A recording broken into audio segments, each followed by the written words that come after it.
Jakarta, Senja News. Perang yang terjadi antara Rusia dan Ukraina tanggal 24 Februari lalu membawa banyak pengaruh secara internasional, terutama untuk daerah-daerah pecahan Uni Soviet, termasuk penerbangan menjadi terganggu. Akibat adanya bombardir dan gempuran rudal dari Rusia, Ukraina telah menutup wilayah udaranya.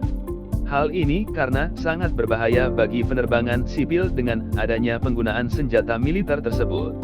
Demi melindungi semua penerbangan yang berlangsung, maka jalan terbaik adalah jangan pernah menggunakan jalur Ukraina lagi. Hal ini tentu mempengaruhi semua transportasi udara secara internasional. Semua penerbangan terpaksa memilih jalur lain, meski memutar dan mencari jalur lebih jauh dari biasanya. Hal ini tentu mempengaruhi waktu perjalanan, serta mempengaruhi bahan bakar yang digunakan selama perjalanan. Penerbangan internasional menjadi kacau. Agresi militer antara Rusia versus Ukraina membuat penerbangan internasional menjadi kacau. Semua pesawat yang biasanya transit ke Ukraina atau melewati wilayah udara Ukraina terpaksa memilih jalur lain demi keselamatan. Hal ini membuat ratusan penerbangan yang melalui zona Ukraina menjadi kacau dan sangat terganggu. Bahkan berdasarkan tinjauan dari situs pemantau penerbangan FR24, Flight Radar 24, wilayah udara Ukraina bersih dari pesawat komersial. Seluruh pesawat dari Ukraina serta yang menuju wilayahnya pun di-stop. Akibatnya setiap penerbangan internasional tidak lagi berani melewati zona tersebut dan memilih alternatif jalur lain.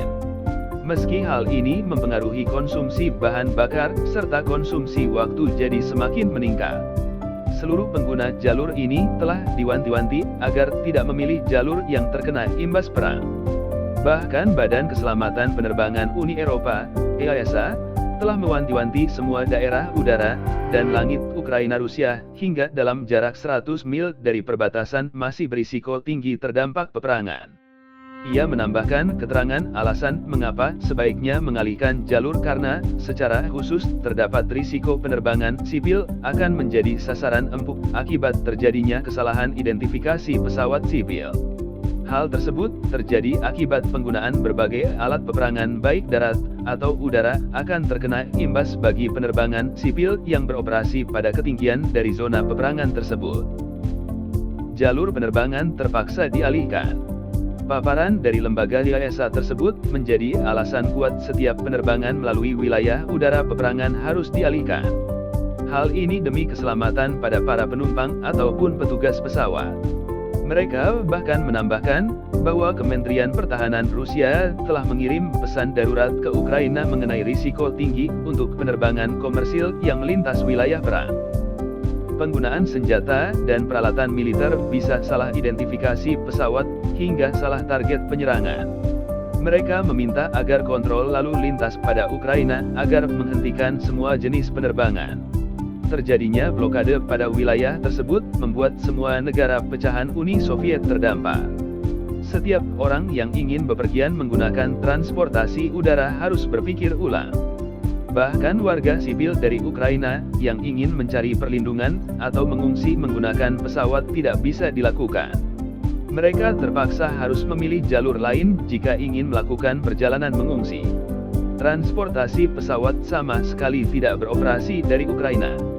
Hal ini tentu membuat warga sipil semakin cemas dan mengalihkan cara lain untuk melakukan pengungsian menuju negara lain lebih aman. Tidak hanya itu, orang-orang yang ada di luar negeri dari Ukraina juga terdampar tidak bisa melakukan perjalanan pulang. Kementerian Luar Negeri Ukraina telah mendata orang-orang tersebut. Penerbangan sipil harus memprioritaskan keselamatan dan keamanan dari konflik antar negara antara Ukraina versus Rusia setelah pernah ada kejadian pencaplokan Crimea pada tahun 2014 lalu. Kejadiannya terjadi pada Malaysia Airlines MH17 yang tertembak jatuh oleh rudal saat melintasi daerah Ukraina Timur pada saat terjadi pergolakan. Akibatnya seluruh penumpang dalam pesawat tewas. Perang yang terjadi antara Rusia dan Ukraina tanggal 24 Februari lalu membawa banyak pengaruh secara internasional, terutama untuk daerah-daerah pecahan Uni Soviet.